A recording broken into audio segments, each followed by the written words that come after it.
Welcome back, and thank you for making that interlude rather brief, so we can continue into what is the final segment of today's conference. And it gives me great pleasure to welcome Carly Dixon, the Executive General Manager of Racing Victoria, to give us a little idea of what we can expect at the 39th Asian Racing Conference due in 2023. Carly.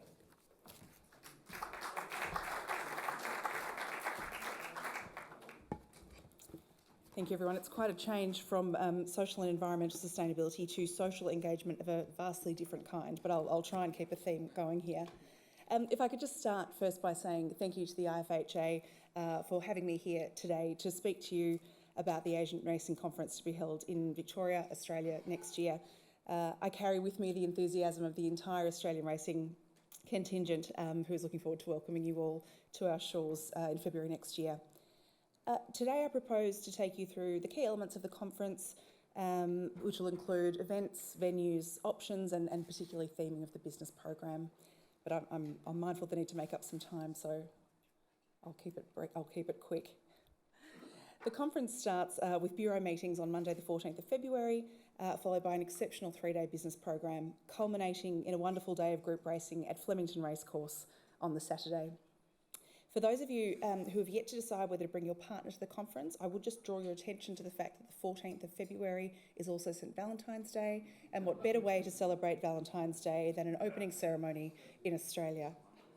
First plug. In identifying venues for the conference, we've really sought to balance our desire to showcase the very best that Melbourne, Victoria and Australia has to offer with the unique requirements of conference delegates, making it as seamless an experience for you as possible. So that's seen us focusing our conference activities around Crown, which is Melbourne's leading entertainment, events and accommodation precinct, and the award-winning Melbourne Convention and Exhibition Centre. All of these venues are located within very close proximity to each other on the south bank of Melbourne's iconic Yarra River. The opening and closing ceremonies will take place in Victoria's largest ballroom and will showcase Australia's rich Indigenous history, as well as our more recent cultural and artistic influences. Though I don't want to spoil the surprise of the business program before it's formally launched, I can share with you the conference theme of breaking barriers. This is something that we worked with the Asian Racing Federation on, and also our colleagues internationally. The concept we view in two separate ways. One is, what barriers have we as a global industry already overcome to make the sport what it is today globally? And what challenges continue to face us as we focus on sustainability for future generations being attracted to the sport? So you can see how this can apply itself to integrity considerations. What are the barriers to ensuring a fair and level playing field? How do we overcome those together? From a consumer perspective, what are the barriers created by the dramatic change in how consumption patterns are emerging, both pre-COVID and again post-COVID? How do we keep pace with those changes, and how do we surmount those barriers? So I'm sure you'll agree this theme will likely throw up a plethora of topics for our collective discussion and debate. Our social and cultural night will cap off the second day of the conference with a vibrant celebration of Melbourne's food, wine and laneway culture. Roving entertainment in a night market setting overlooking the city of Melbourne will be spectacular. Now, the race card, of course, speaks for itself, but Black Caviar Lightning Stakes Day at Flemington is not to be missed. Delegates and their guests will enjoy corporate hospitality overlooking the famous Flemington Straight and Winning Post, with full member access for the day, also enabling delegates to enjoy the spectacular, I say new members stand. Those of you who are aware of it would know that it was first unveiled back in 2019, shortly before extensive COVID lockdowns in Victoria. So it certainly still remains a very new space, architecturally designed. It's incredibly breathtaking, beautiful views across the Flemington track back to the city of Melbourne. So it'll be a great opportunity to introduce you all to those wonderful facilities on the behalf of the Victoria Racing Club. Now, though optional, I commend the regional tour to all of you. Lindsay Park, as some of you will know, has been home to 3 generations of champion racehorse trainers in the Hayes family. First to Colin, then David, and now Ben and JD carry on that family tradition. This will be followed by lunch at Mitchelton Winery in Nagambie, which is owned also by well-known racing identity Jerry Harvey and his son Andrew. So it's a wonderful experience out there. It is also the home of the Black Caviar statue, which is a nice connection into the race day on the preceding day. We're currently taking expressions of interest for the partner program after you've celebrated Valentine's Day with the opening ceremony. I have been advised that it's a very delicate balance with the partners program to make sure that it's sufficiently engaging for partners and guests, but not so engaging that delegates themselves are lured away from the very important business program to join them.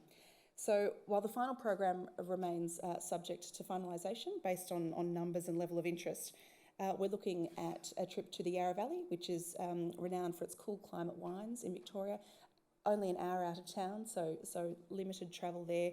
It's the home of such wine houses as Domaine Chandon, Yering Station, Coldstream Hills and Levantine Hill Estate. We have also looked at an opportunity for the Werribee Open Range Zoo, which will capture both everyone's favourite native Australian animals of koalas and emus and kangaroos, but also boasts a very extensive range of savannah, from the savannah plains involved in a guided safari tour. So I think there's definitely a nice breadth there of both Australian and international animals for interest. A trip to Melbourne, of course, would not be complete without a visit to the hallowed turf of the Melbourne Cricket Ground. It has the benefit of doubling as the home for the Australian Racing Museum, which I know will be attractive to some of those enthusiasts in the room. For your stay, we recommend that delegates and their guests stay at one of our 4 partner hotels, from the 5-star Crown Towers and Pan Pacific hotels to the 4-star Crown Promenade. There is a hotel suited to all expectations and budgets, and again, all located within incredibly convenient proximity, both to the Central Business District and all it has to offer, and the conference facilities itself. Now, if I haven't convinced you to immediately register for the conference when I walk off this stage, I hope this short video might prove more persuasive. Thank you.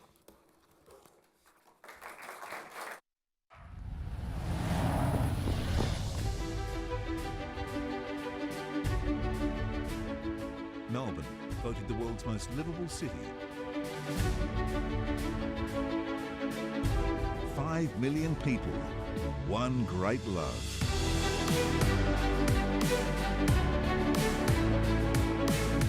Welcome to the sporting capital of the world, where greats soar and engines roar, where champions play and legends are made. Melbourne is the heart of Victoria, a state rich in thoroughbred racing history, 67 racetracks, and over 550 race meetings are conducted here each year.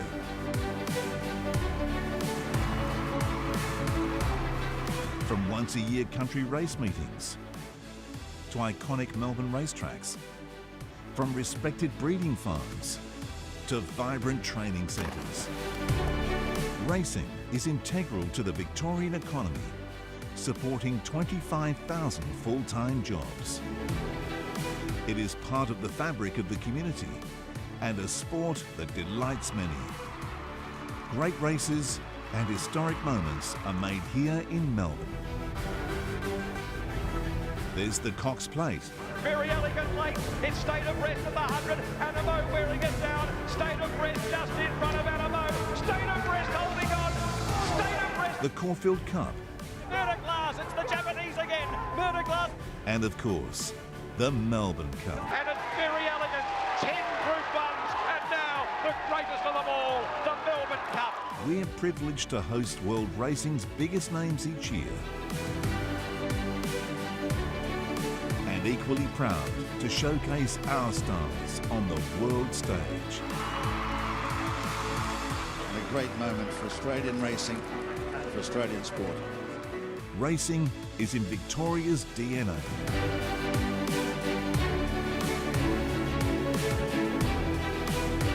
The Asian Racing Conference, Melbourne, Australia. Saddle up for the ride. It will be one to remember.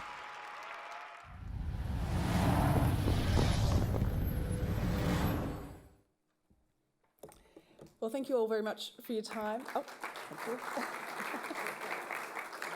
Video does deserve a clap. Thank you all very much again for your time. We look forward to welcoming you to Melbourne in February 2023. Thank you.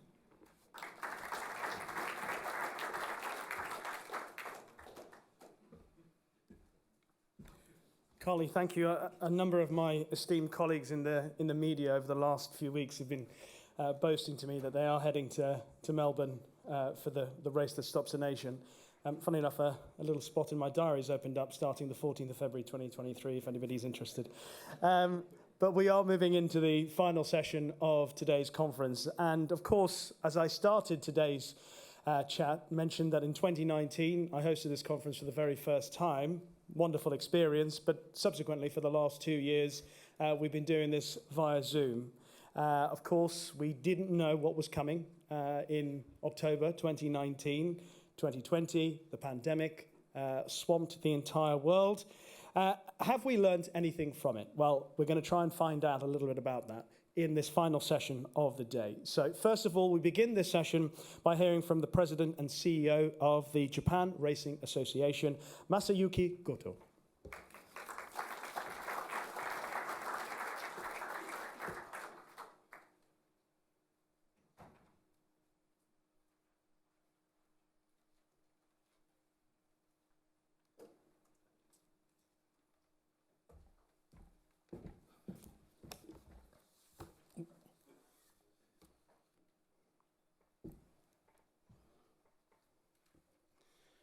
Hello, everyone.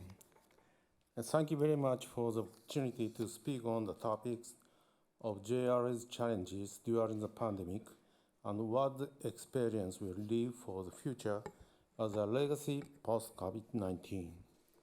Fortunately, JRA has been able to continue racing without any cancellations since the pandemic from February 2020.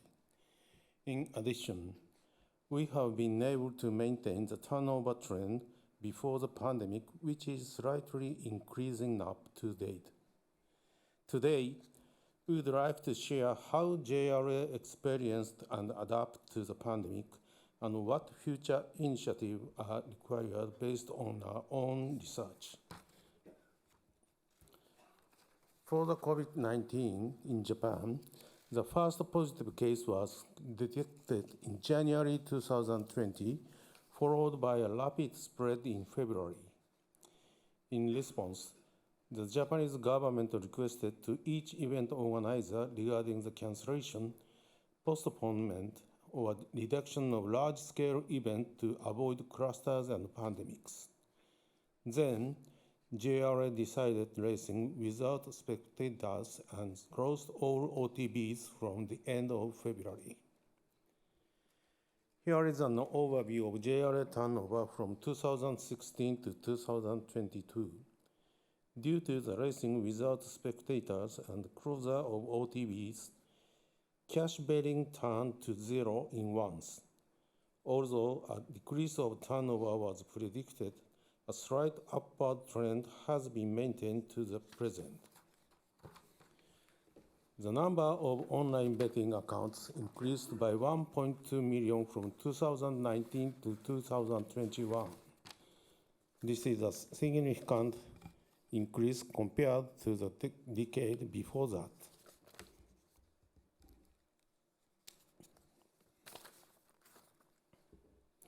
We believe many of our customers who lost the chance of cash betting had moved to online betting.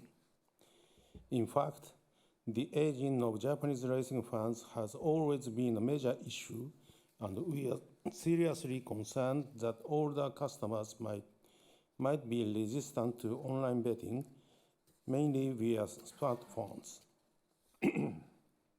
However, we believe JRA's long-term effort to promote and develop infrastructure for non-cash betting since introducing telephone betting system in 1974. It has been one of the main factors for the current turnover and stable racing operations in JRA even during the pandemic. Under the racing without spectators, it has necessary to make a new approach of racing without being on site. As part of this promotion, we asked the Green Channel, the official racing channel, to unscramble its JRA race programs so that all races are made available to racing fans at free of charge. I think ensuring this environment has played a major role in promoting racing during the pandemic, and it was extremely effective to avoid losing racing fans. From autumn 2020, spectators began to admit to enter race courses, but free live racing coverage was still offered. A hybrid environment is formed where racing can be enjoyed anytime and anywhere, regardless of race course or remotely. Here, you can see the percentage of turnover by betting types. In 2019, before the pandemic, about 30% was cash betting and 70% was online. In 2021, only 8% was cash betting and 92% was online. I think it is not too much to say the betting trend has moved to a new form. Next is JRA prize money. You can see from this slide, the prize money has increased in line with the gradual rise in turnover. The structure of JRA's operating expense is that 75% of the turnover goes to payout, and 10% is paid to the government. And the remaining 15% is for JRA operations, including prize money. So the returns to racing industry is completely dependent on the prize money. It is important to note JRA prize money has no dependency on sponsors. Prize money is the most important driving force of racing operations and the racing value chain. So, if the sponsor's own business were to be negatively impacted by external factors such as pandemic, the prize money and racing business would be shrunk. The structure relying on other horses could be a major risk. I understand the racing business model is different from country to country, and I respect each of them, but the key to a stable racing business is to utilize domestic racing resources to establish a self-sustaining operational structure and to circulate racing value chain cycle. This slide shows statistics for breeding sales in Japan. Combined with the trend of increasing prize money, the number of owners are increasing and their desire to invest on racing stocks remained very strong even during the pandemic. Therefore, the domestic breeding market is going very well. However, we do not think it is simply good if the number of foals just increase. From the point of horse welfare, we have to take into account the risks of oversupply. The number of foals on an appropriate scale will be essential. For the distribution of funds to the breeding industry through prize money, it would be important to provide more direct support to horse welfare, such as aftercare of retired racehorses. And now, JRA is currently focusing on these initiatives. The most important thing JRA has experienced through the pandemic is that the value chain of racing cycle must not stop. If any one of the cycle of breeding, breaking, training, and racing is missing, the whole wheel comes to stop. So racing authorities need to give priority on how to keep this cycle running and to take appropriate measures according to the situation. However, JRA's survey reveals some concerns. Please see the slide. Blue represents a group of non-interested in racing, and orange is the interested group. The non-interested group has increased and the interested group has decreased. Yellow is the light fan group, and the bottom one, green, is the core fan group. With the light fan group decreasing and the core fan group increasing. In terms of turnover, the pandemic saw an increase, but in the background, we are losing significant number of new and light fans, and the core fans was supporting the betting by increasing the unit per person. Therefore, it shows we cannot say the current trend of turnover is simply good, and we must continue making efforts on attracting new fans and expanding our fan base. Our consultant analyzes the current situation, forecast changes in the social environment, and examines the direction JRA should take. In the face of various changes, both in society and racing industry, we formulate the plan called JRA Master Plan 2030 in order to ensure the stable and sustainable development of the JRA and the horse racing industry. This is JRA's medium to long-term management plan for 2030.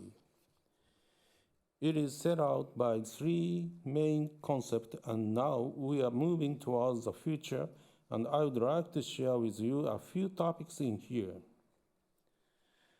The first concept is that JRA should be a trusted and reliable organization for both customers and society.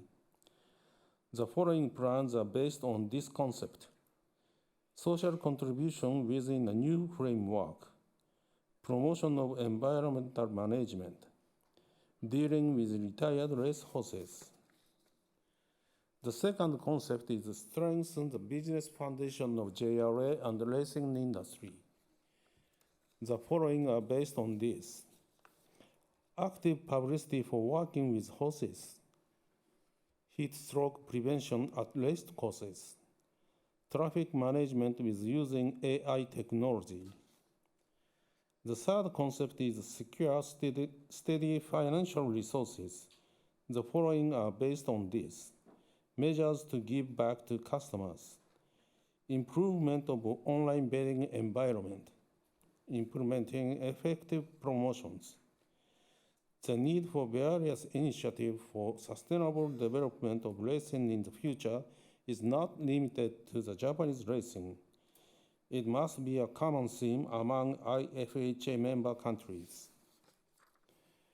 I have stated on several occasions at the international conference that race horses are common assets that should be shared around the world.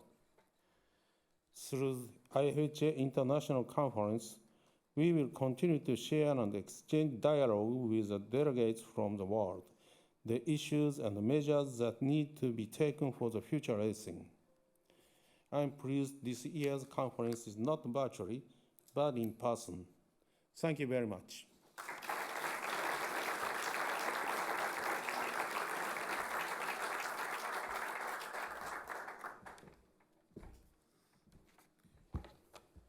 Masayuki Goto, thank you so much. Some fascinating insights on how Japan have dealt with the pandemic.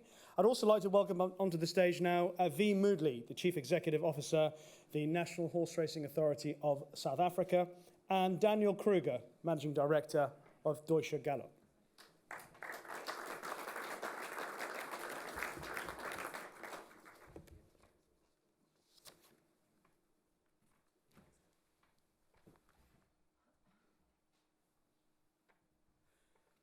I'm going to start with, obviously, we heard some great insight from Mr. Goto, but I'll start with V and Daniel about how your respective countries dealt with the pandemic and the lessons that you learned and how potentially they have continued to exist. Daniel? Yeah, we were not so lucky to go through the whole pandemic. We had a break of 6 weeks. We were allowed to start on the 7th of May. We were very proud that we have been the first sport in Germany, including the famous Bundesliga. They started 2 weeks after us, so at least one time we beat them. What was a downside for our owners were not allowed on the race course.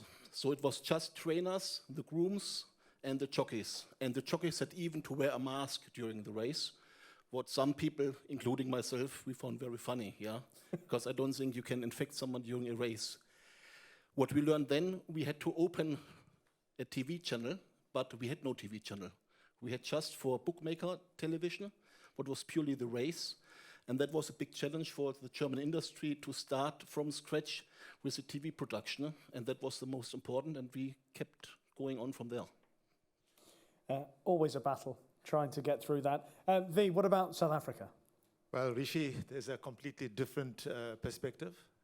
I've seen Mr. Goto's presentation. I'm very envious. Let's start at the beginning. So South Africa as a racing jurisdiction, we're a third world country and we've got a first-class product, racing product. So during the prior to that, we had a minority government and we have a fairly new democratic government, about since 1994.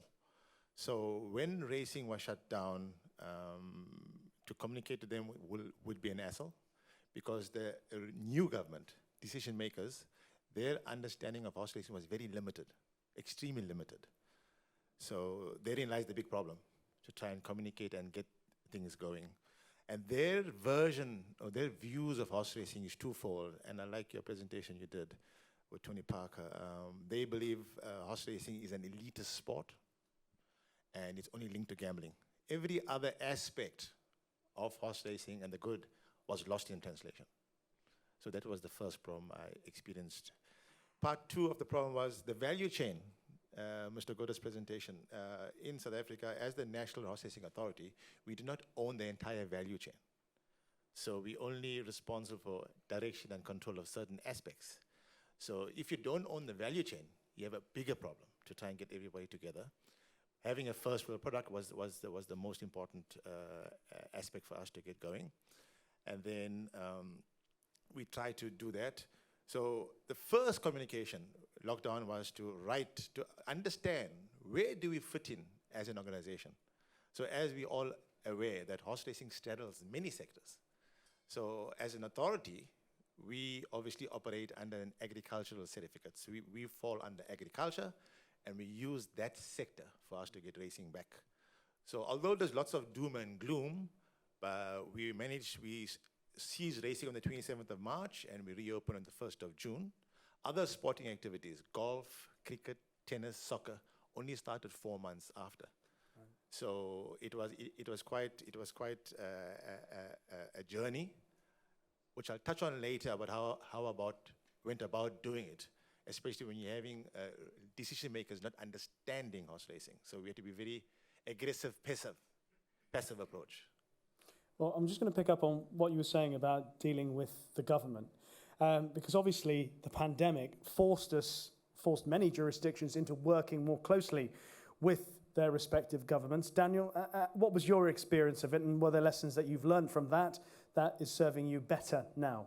Absolutely. Talk more to the government is one of the biggest lessons we learned. In Germany, regarding the COVID situation, we had the problem that the counties were in charge. So what we were playing a little bit, we said, okay, when we start racing, we try Dortmund and we try Hanover, because they are different counties. So Dortmund was cancelled by the health authorities, and Hanover was allowed, because we had better contact there to the government, and they said, okay, you can go ahead. And Mr. Goto, if I could ask you about how the relationship in dealing with your government, how you found that, how easy or hard, depending on your perspective.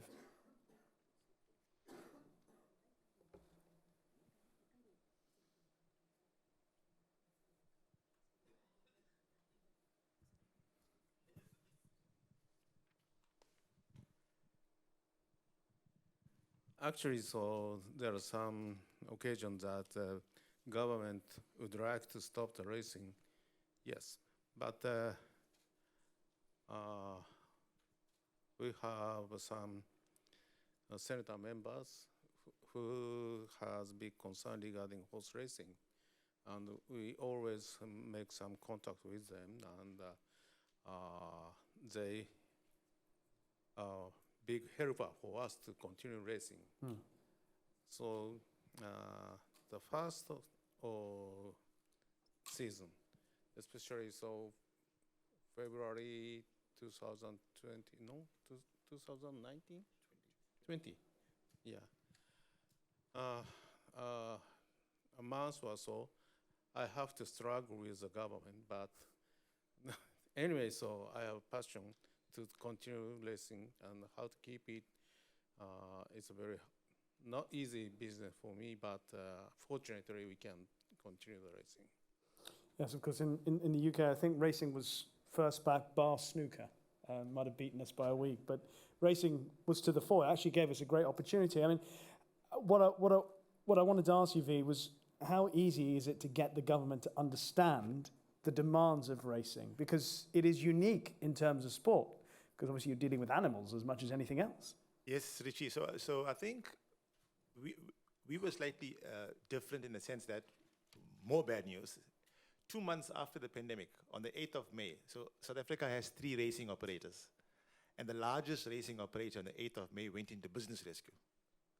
Right. So you're trying to get racing going, and you've got your biggest operator going into business rescue. So they were always in trouble, but I used that to my advantage to try and get racing back. So a stakeholder engagement is critical. It's something that South African industry were slack in dealing with the government. I actually realized, first you need to accept that they don't understand. So you'll have to then tailor your use of your language to suit their needs. So you have to communicate in a manner which you empower them, but not undermining them. You could be very careful. And then That's a very difficult balance. My goodness. Yeah. Good luck with that. You have to empower, but not undermine, and you need to get your message across. But the trick was, it was quite simple. So I had 2 options. We had 2 options. Either align with them, and the message, the worldwide message was lives versus livelihoods. So every message that we sent had that underlying theme, lives versus livelihoods. And we simplified it, eventually got the message through. It was lots of hard work, lots of help from the ARF. Andrew Harding, James, and the team assisted me over those applications. I must thank the ARF again for assisting me. Lots of hard work behind it. Ultimately, using the IFHA membership, setting standards of what we do. So all of a sudden, I had to educate them in a space of 2 months. And the good news was, on the 1st of June, we were able to start racing. But the communication was difficult, and I take ownership. Being the leader, the head of the integrity, ignoring the past, I took ownership that they did not understand. We could not have a fight during the pandemic. We had to be humble, because the immediate mandate from the heads of the board is your task is to get racing back, especially having your biggest operator in business rescue. So that's what happened. Easy for you, Daniel, in Germany? No, I couldn't agree more with him. It's absolutely right. You have to talk to them and to listen to them. That is sometimes difficult because we are all patient inside this room. But if you go to your government, you have to listen to them and listen to the recommendations they give you. And we had the nice explanation that we need the races for judging the value of the horse for breeding purposes. And that was the reason we were allowed to race on. We didn't go as a sport, even we consider ourselves a sport company or sport business. We went for the breeding purposes. And that was very important and very helpful in that case. And that recommendation came by the government. By the way, if anybody has a question, then please feel free to raise your hand, and we'll start with the Q&A from the audience, because obviously there. Oh, sorry. You've got a question, yes. V. No. I just want to add something. So I think Daniel touched on it. That I think, I was quite surprised that people within the horse racing industry in South Africa had no clue that we fell under the agricultural sector. Because horse racing, even we in racing, believe that we are gambling. So that's actually quite strange that as much as we talk to ourselves, and the thought of an elitist sport is also quite dangerous when a sport covers multiple sectors.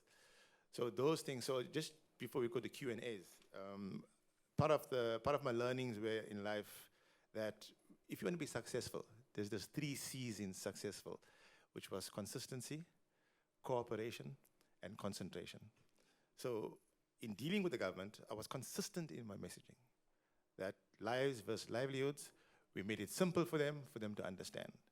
Cooperation, I had no option to cooperate with them because we couldn't fight them. cooperate with them, balance what they needed, let them understand, and concentration was critical. You had to listen to them carefully because there were gaps in their understanding that you need to close. So if you never listen to them, you'll actually be lost. And ultimately, in the end, after I used the famous quote, and I think you know who it is, the greatness of a nation and its moral progress is measured by how you treat its animals. I'm sure you know who that is. Mahatma Gandhi? Yes. And you had to be a little bit emotive to try and get the message across. Ultimately, it was all about the horse. Thank you.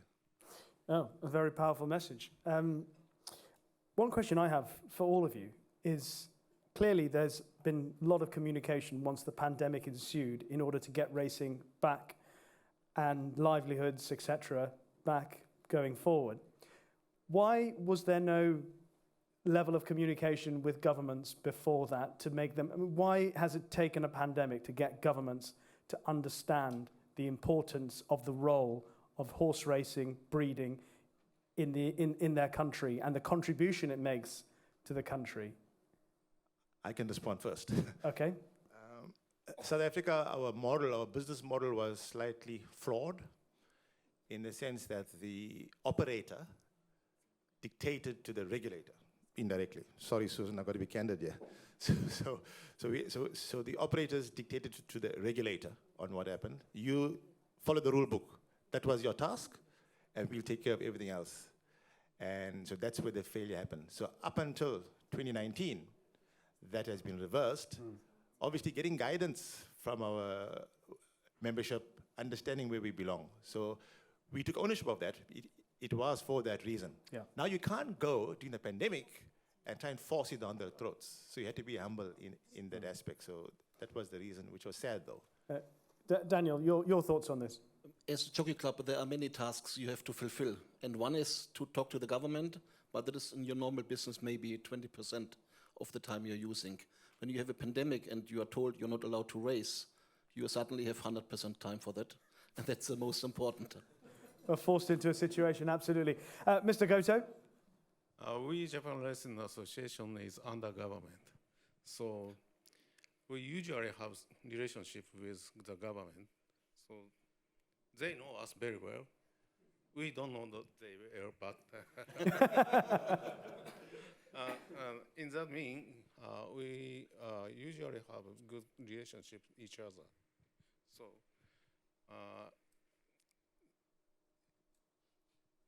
I'd say that I have to struggle with the government, but it means even some owners said, can we continue the racing under such a situation?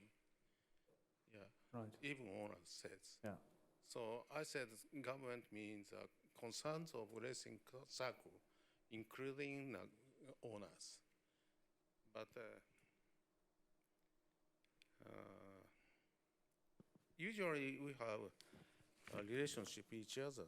So there's no big issues to to keep communication each other. A very fortunate position to be in. If there are any questions, again, please feel free to jump in. But one point Mr. Goto made in his presentation was about the need to accelerate distribution, improve upon the digital streaming experience for customers. Daniel, how was that effort made in Germany, and how has that effort been since the pandemic?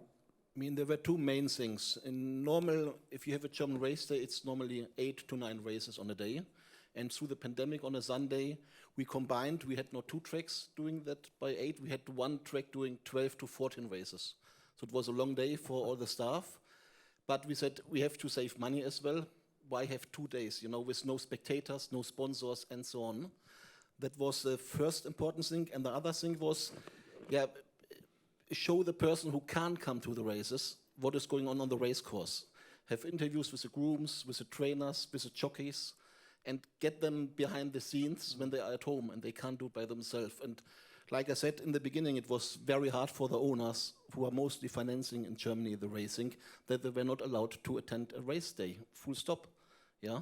And that was quite strict, but we said we have to listen to the government and to stick to the rule, because if not, racing would have been stopped. So it was for us important to transport the race day experience from the course to the offices at home, or to the people where they live. Rishi, so South Africa, once again, slightly different. We've had a pandemic since 1994. The first pandemic was the introduction of casinos, then sports betting. And now we have another pandemic, it's called numbers betting. So in South Africa, every form of gambling, sports betting is rife. So this pandemic has been there since 1994. Currently speaking, when I see the slides up from the Japanese Racing Association, I'm very envious and actually jealous. Horse racing turnover in South Africa only represents 5% of total gaming in South Africa. Casinos do 70% of the turnovers. So when you speak about stakeholder relationships, so for us to the regulators, to the government, we're insignificant in that aspect. So for us, racing is a big aspect, but it's actually small. Now we move on. Yes, we go through trying to convert customers from the retail to online was a major hassle. Data is not so cheap as well.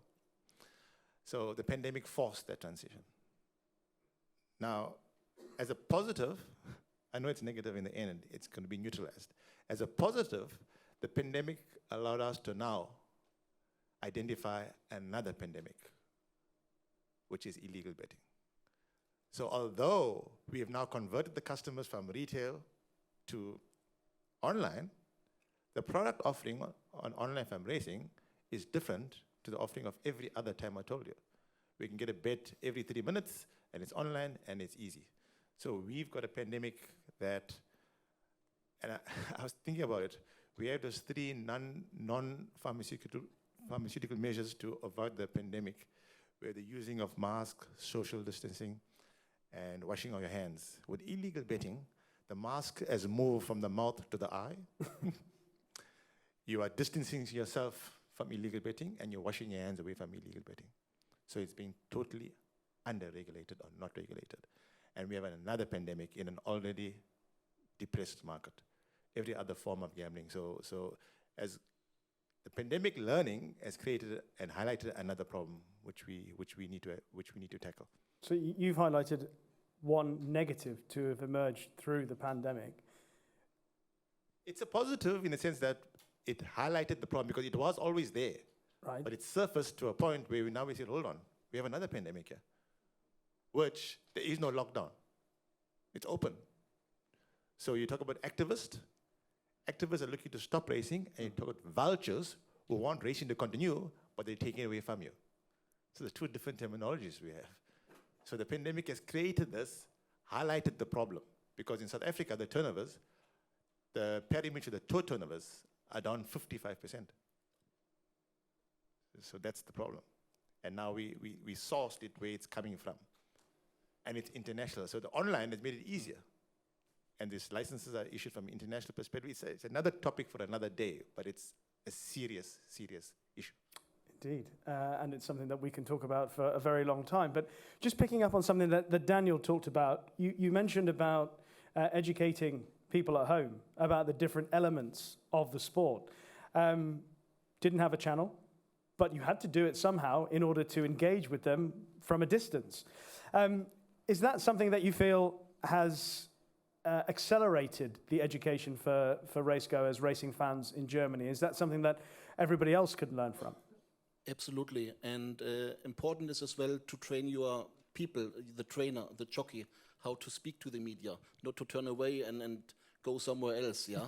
So some of our trainers, I would say 50% of them are really professional, but if I look in England, for example, if you have people like Sir Mark Prescott, Mark Johnston or John Goston, you know, they talk to the media and you could write as a journalist and you can print it. And that took some time in Germany with some of our trainers. Don't run away. It's because your owner is at home and he wants to know about the horse. And so that was important, but it's working slowly, but working. And Mr. Goto, what was that like in Japan, the education or the connection between those at home and those on the racecourse during that time where racing fans were away from the action?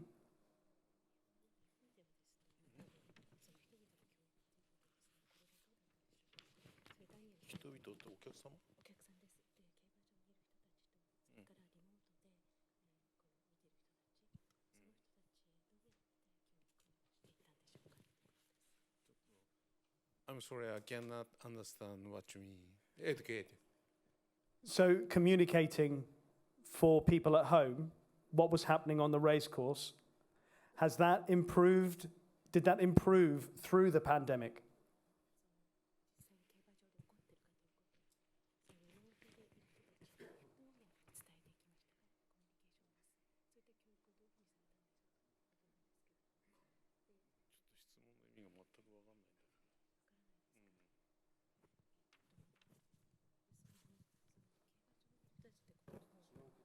Can I? You can jump in, V, if you'd like. I'm sorry. Oh, it's okay. I don't know what you mean. So, if say it's another word, so you mean how to educate The- the customers, At home, watching. how to inform the customers? Yes.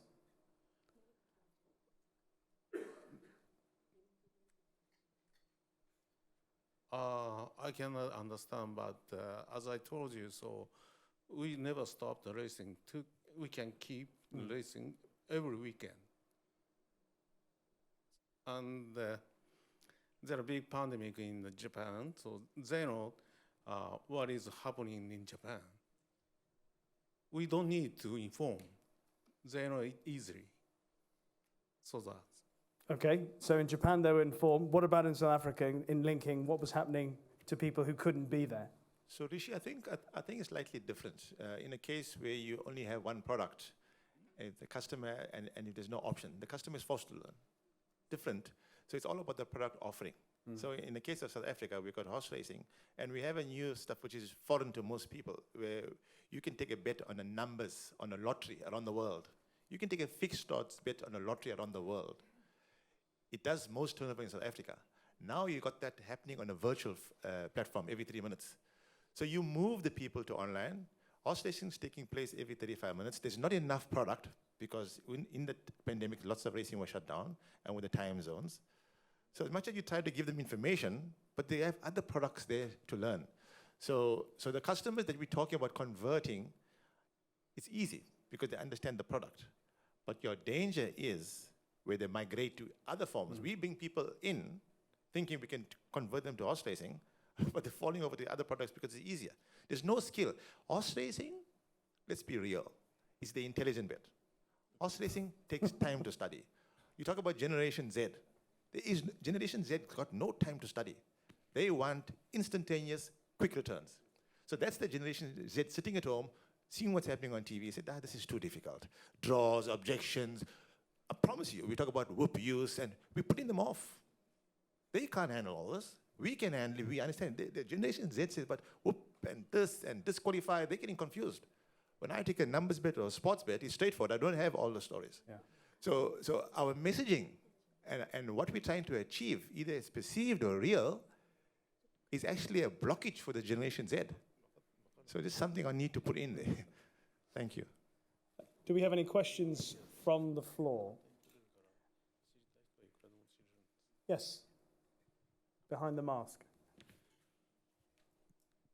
En français, par contre, c'est possible de poser une question en français. Okay, I'm going to have to ask someone to translate, but carry on. Ouais. Moi, je voudrais savoir quelle stratégie vous employez vis-à-vis des grands parieurs internationaux dans vos pays respectifs. Great stuff. Andrew?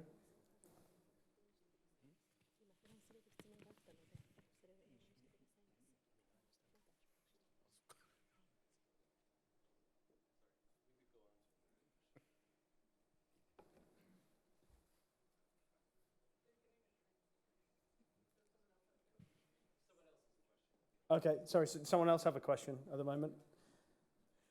Just speaking of the broadcasting aspect of the pandemic, it was one that certainly in the UK we learned quite a bit about because we were on the racecourse, those of us who were lucky enough to be on the racecourse, completely separate from the competitors and the athletes, and we were kept a long distance from them. But it enforced us to do something different. So we actually spoke to people that we wouldn't normally speak to. Owners, for example, had generally been ignored through most of our broadcasting time. You generally speak to trainers, you generally speak to jockeys, and even more fans than you speak to owners. But actually, during the pandemic, because owners were at home and they couldn't see their horses, we were able to engage with owners a lot more than we've ever done before.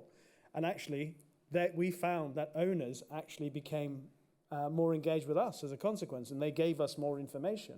And subsequently, they now form part of our broadcasts a lot more than we did back in 2019 or in the lead up to the pandemic.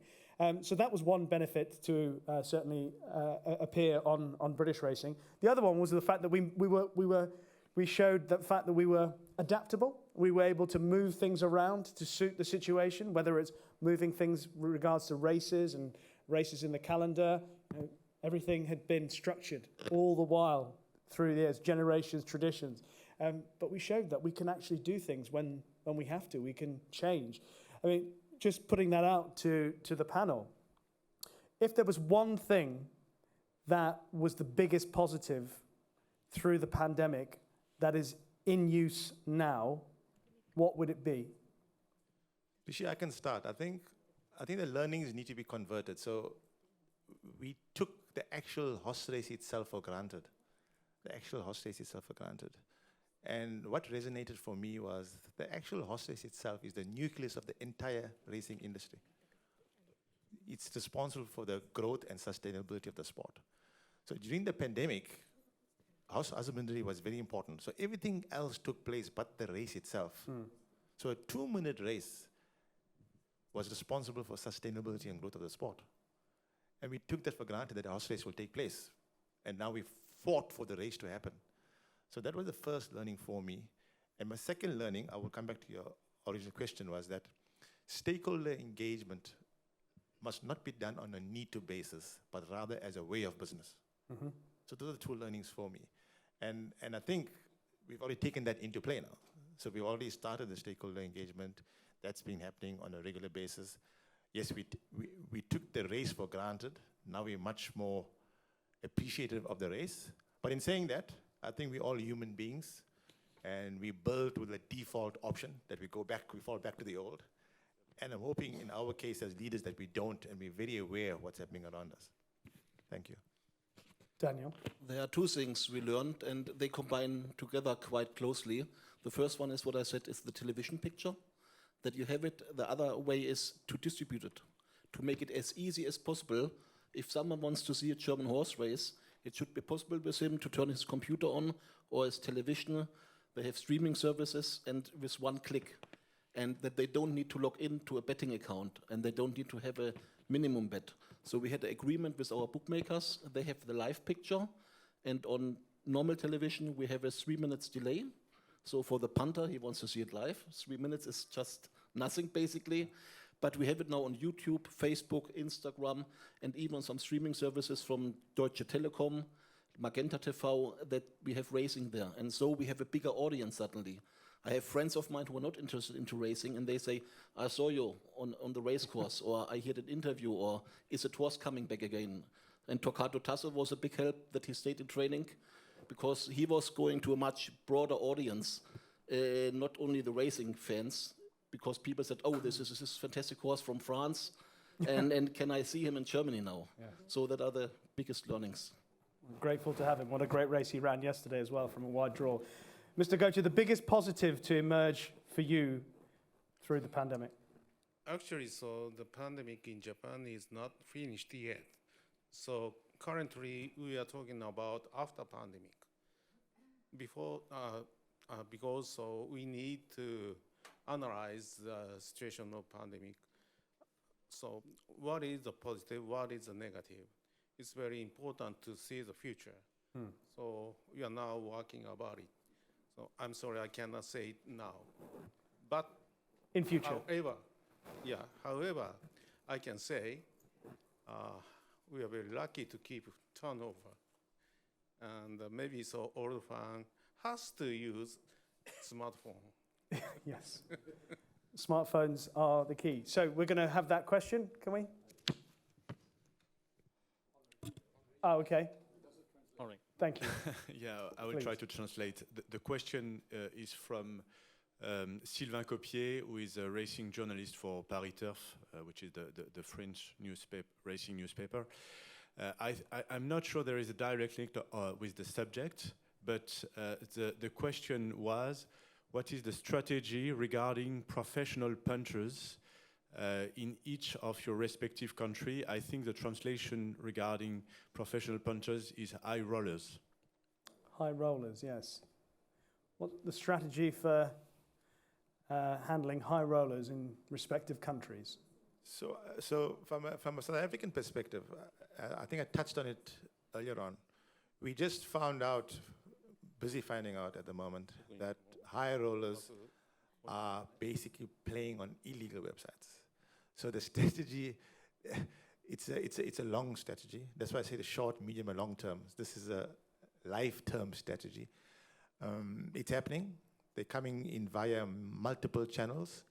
And when your stake spot is reduced, there's more chances of corruption taking place as well. So it needs to be a joint strategy. Regulators, again, we need to go back to them and educate them, which the process has started in South Africa. And once again, if you think that a problem would, which sector we fall in, when you start talking betting and exchanges, it becomes another dynamic. So it's a very good question, and it's a monumental task, especially because the channels that they're playing is not legal. Daniel? The betting turnover in Germany is 25 million in total, not in one race. It's in total the whole year, and unfortunately, we don't have high rollers. We're going to take one last question. Scott? I suppose this is mostly for Daniel Kruger, but also for Mr. Goto and a gentleman from South Africa as well. When you transferred to having your own television station, but it's on social media, it's on YouTube and Facebook, did you find, and also for the rest of the panel, the other ways you reached out during the pandemic to try and bring the racing product, did you find that was more complicated to comply with the regulations? Did you have to convince YouTube and Facebook? Were they difficult partners to launch something was essentially a betting related product, or was that easy? No, absolutely not. It's regarding breeding, and it was no problem with Facebook because we don't put the betting into the middle of the program. It's about the horse and the race and the story behind it. And of course, there are odds, you can see them as well, but it's also in the middle of it, and there was no problem with Facebook or YouTube or anyone else.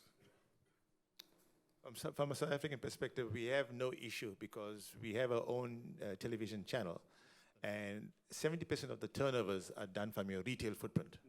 So during the pandemic, the retail footprint was closed down so people could watch those pictures from home. So that wasn't a problem. But to overcome the previous question, the chairman can assist us in overcoming these high rollers by getting these world pools, because the world pools, when you look at the contribution from the South African perspective in the world pools meeting, your turnover from the South African perspective increases. So you can work out your leak on every other day. So, Mr. Chair, world pools help South Africa. Please assist us further. And finally, Mr. Goto. Yes, yes, you know that we're actually using the YouTube by ourselves, but at the same time, the third parties or individuals actually using our information and using, you know, the YouTube or Facebook to, you know, disseminate. Right. So how to really sort of regulate, how to, you know, control this information, which is not done by us, is our issue and our problem.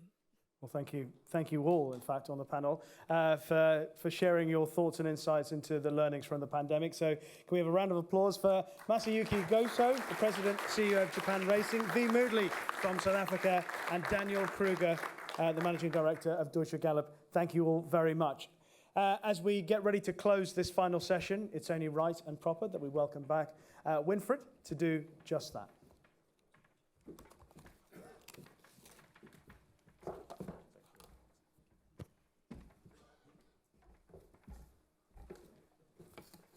I don't think I need the slides.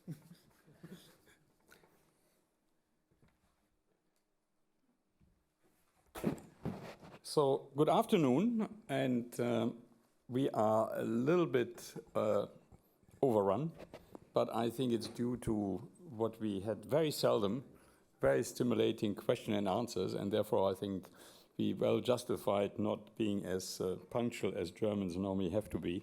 But I live now since a significant time in Hong Kong, so obviously I've adapted well. Thank you again for joining us here at the 56th International Conference. And I personally believe it was an extremely productive day.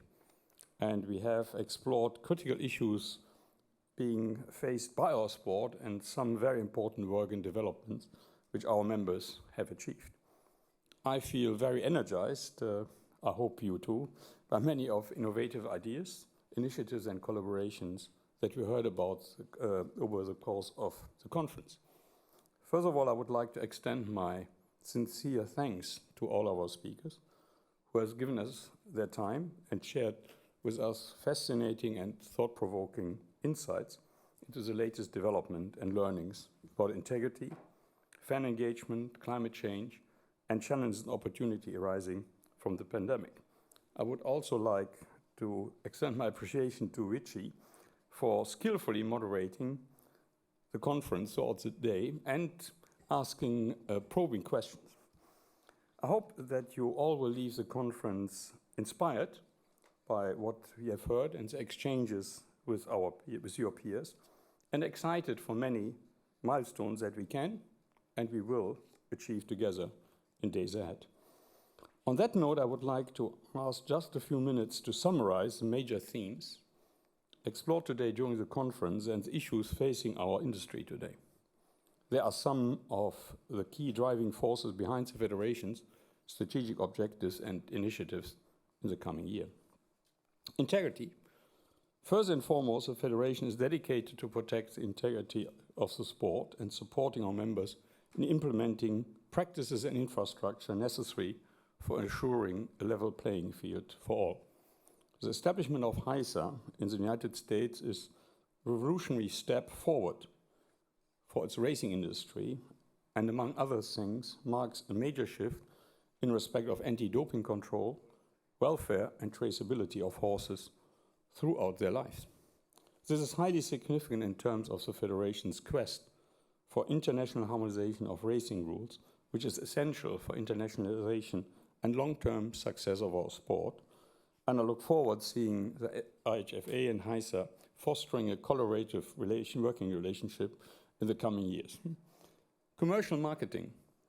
An increasingly global sport involving cross-border movement of horses and jockeys, as well as fans and punters, I would call them always customers, participating globally, and it is essential that the industry displays agility and embraces new age strategies to better engage with audiences through the channels that matter to them and what is part of their lifestyle. Tony Parker provided some wonderful insights from his personal experience as an owner and as an international sports figure. These ideas are certainly ripe for application in order to modernize and promote the world of racing. As we heard some great insights into fundamental strategies behind effective marketing and promotion of racing, which has been successfully employed by the PMU and the ambassadors' partnerships. One of the clear messages from both were, you need to be authentic and you have to be genuine, and you cannot buy this, and if not, customers would not believe you. In this context, the Federation will continue to explore ways to grow the depth and breadth of racing on the international stage, taking care to help members to capture opportunities arising from commingling and world pools and other emerging wagering and digital mediums. We seek your cooperation to work together to engage meaningful with our fans by adopting new strategies to make our sport more attractive and interactive, especially relates to our younger generations and to evolving social values. Climate change and sustainability has definitely taken a major step forward, which I found from very interesting presentations. And if you see that we as an organization and all in this room are keenly aware of our obligation to protect our industry and the environment against climate change and other environmental threats. Thanks to Clarisse from McKinsey, who has further highlighted the business case for organizations to adopt related policies and the potential risks for not embracing them. And I personally found really very convincing examples that we should not be only defensive, but that we should look at how to play to win. The Federation stands ready to support our members in identifying and addressing the key threats, risks and costs associated with climate change. The Federation is investing resources to address vaccine issues in relation to diseases of African horse sickness, which have the potential to be exacerbated by climate change. And the Federation will continue to strengthen its great work relationship with International Equestrian Federation and the World Organization for Animal Health. We are greatly encouraged by the recent BHA report on environmental sustainability across British racing and breeding, which will serve as a tremendous resource for racing organizations around the world. The Federation looks forward to building on its important piece of work. Lessons from the pandemic, last not least. Finally, we trust you will have taken some useful advice away from the lessons of the pandemic that were shared by our speakers from our members across Asia, Europe, and Africa. Among other things, we have learned about the critical importance of an effective and continuous engagement with government, the adaptation of new technologies to cater rapidly for changing consumer habits and desires, and the need for racing to be agile in order to quickly adapt to new and sometimes confronting situations. Despite the many novel challenges posed by the pandemic, which have varied greatly among regions, I'm confident that with all of us working together and supporting one another and putting those learnings to practical use, we will overcome whatever obstacles racing faces and maximize the many exciting opportunities that lie in wait for us. Together, we will ensure that racing continues to thrive for generations to come. Once again, members, ladies and gentlemen, it has been a great pleasure to see you all here in Paris and to be part of many stimulating discussions that took place during this conference. We should all enjoy the last time we are in this room, because next time we will have another home. I look forward, and our members from the Executive Council looking forward to staying connected with you until the next conference. So I do hope before then I will see, or we will see you at the 39th Asian Racing Conference in Melbourne. And I'm sure the booking for slots are outside in a tremendous sales effort. But before closing, I would like especially to express my appreciation to the different teams, and starting with the two Andrews, Andrew Harding and Andrew Chesser. I would really like to thank James and Priscilla, who has the first time had to master the conference, and I would really like to thank you. It was extremely well done. And I would like to thank many, in a way, who has helped from the Hong Kong team. We brought from Hong Kong in to support, from Adrian to Iris, from the US, Shannon Lace, Amanda Duckworth, and last not least, the AV team. But our special applause, especially if you have people who speak very fast, to our translators who are able to catch this and get everything across. I think they deserve all a big hand. Thank you.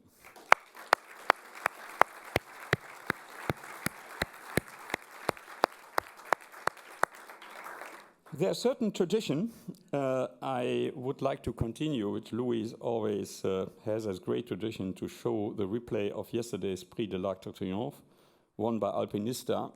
And I will not, in a way, also for personal reasons, I can understand that the British fans were very excited.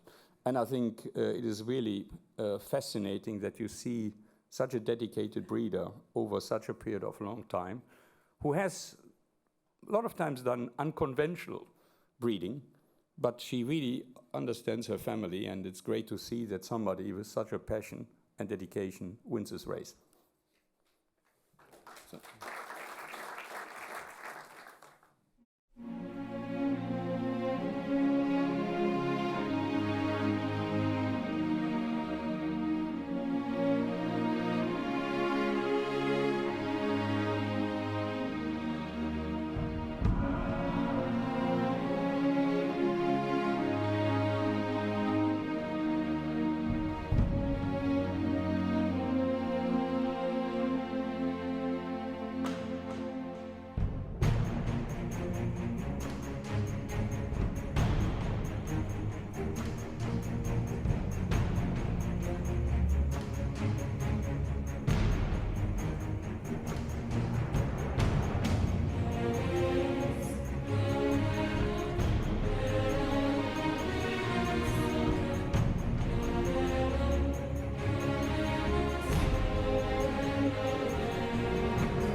What a wonderful edition of a truly iconic race. And if you talk about envy, I always envy the production of France Gallo and Equidia, because I think it's done beautifully.